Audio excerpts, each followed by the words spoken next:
दोस्तों अब लगने ये लगा है कि पाकिस्तान के एक नए मालिक भी आ चुके हैं। जैसे कि पहले अमेरिका था, फिर चाइना हुआ और अब उसका नया मालिक बन चुका है यमन के हूती विद्रोही। ऐसे लोग जिन्हें प्रॉपर सरकार का कोई दर्जा नहीं देता, अब वो पाकिस्तान के नए मालिक बन चुके हैं। आपको यकीन नहीं आता? चलो मैं आपको बताता हूँ। लेकिन दोस्तों उससे पहले अगर अभी तक आपने इस चैनल को सब्सक्राइब नहीं किया है तो आपसे विनम्र निवेदन है कि आप इस चैनल को सब्सक्राइब कर नोटिफिकेशन बेल को ऑन कर लीजिए और वीडियो को लाइक कर दीजिए। चलिए हम वीडियो में वापस आते हैं। दरअसल खबर आती है कि कल देर रात यमन के हूती विद्रोहियों पर अमेरिका ने जबरदस्त स्ट्राइक करी थी, क्योंकि ये लोग पिछले कुछ हफ्तों से इजराइल को कुछ ज्यादा ही परेशान कर रहे थे और लगातार इजराइल के ऊपर रॉकेट और मिसाइलों से अटैक किया जा रहा था। इसीलिए इन हमलों को रोकने के लिए अमेरिका की वायुसेना ने ये जबरदस्त स्ट्राइक करी यमन के अलग अलग जगहों पर जहाँ पर हूती विद्रोहियों का ठिकाना था। ये काफी इफेक्टिव स्ट्राइक थी जहाँ पर कई सारे यमन के हूती विद्रोही मारे गए। लेकिन उससे भी बड़ी बात, जो इनके हथियार के ठिकाने थे, जो इनके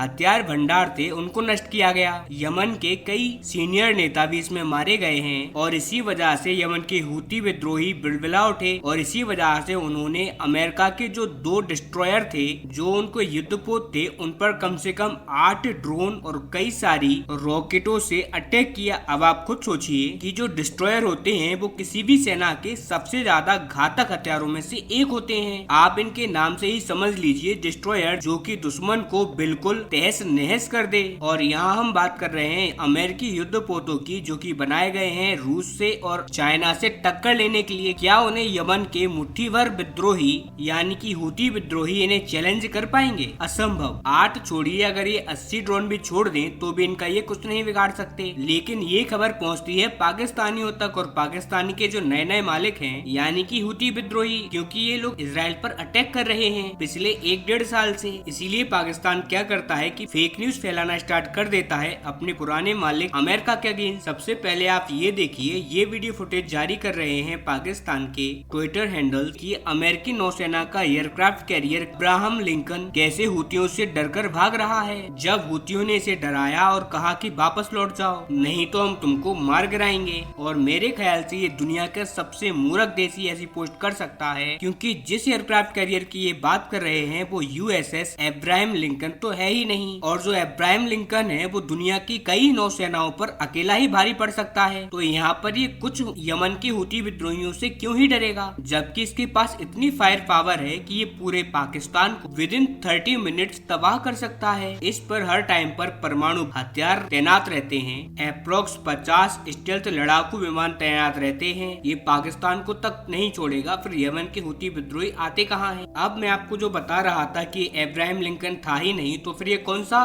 कैरियर था जो कि इन्होंने दिखाया वीडियो के अंदर? दरअसल जो ये ट्विटर हैंडल्स बोल रहे हैं पाकिस्तान के कि ये यूएसएसआर अब्राहम लिंकन है, तो उनको मैं बता दूं कि अब्राहम लिंकन नहीं बल्कि ये है यूएसएस जेराल्ड फोर्ड। और जो ये लोग वीडियो शेयर कर रहे हैं वो इसकी टेस्टिंग का वीडियो है। जब ये देखा जा रहा था टेस्टिंग के दौरान कि ये कितनी जल्दी और कितनी स्पीड से मुड़ सकता है अगर आवश्यकता पड़ी तो। और ये टेस्टिंग भी अभी की नहीं है, 2020 की है और ये तो शुरुआत है। आप देखिए ऐसी ऐसी वीडियो फुटेज और ट्वीट्स दिए जा रहे हैं जो कि 10-10 साल पुराने हैं और उनमें बताया जा रहा है कि ये कल सुबह की हैं। इनमें कैसे अमेरिकी युद्धपोत जल रहे हैं, लेकिन असल में एक छोटा सा डेंट भी नहीं आया और ये बात कर रहे हैं एयरक्राफ्ट कैरियर के जलने की। खैर ऐसी पोस्ट तो ये लाखों की संख्या में करते ही रहते हैं। खैर अब बात आती है कि एयरक्राफ्ट कैरियर अब अमेरिका का है। अब कोर्स फेक न्यूज पाकिस्तानी फैला रहा है, तो छोड़िए हमें क्या मतलब, लेकिन ऐसा नहीं है, हमें भी मतलब है। तो आप जरा सोचिए कि जब ये लोग अमेरिका के खिलाफ, की इस दुनिया की सबसे बड़ी ताकत मानी जाती है, उसके अगेंस्ट इतने फेक प्रोपोगेंडा चला सकते हैं, तो ऐसे में ये भारतीय सेनाओं के ऊपर कितना फेक न्यूज चलाते होंगे और चला सकते हैं, आप खुद अंदाजा लगा लीजिए। इसीलिए अगर फ्यूचर में कभी भी भारत पाकिस्तान के अगेंस्ट युद्ध जैसी कंडीशन आती है तो ये भारत और भारतीय सेना की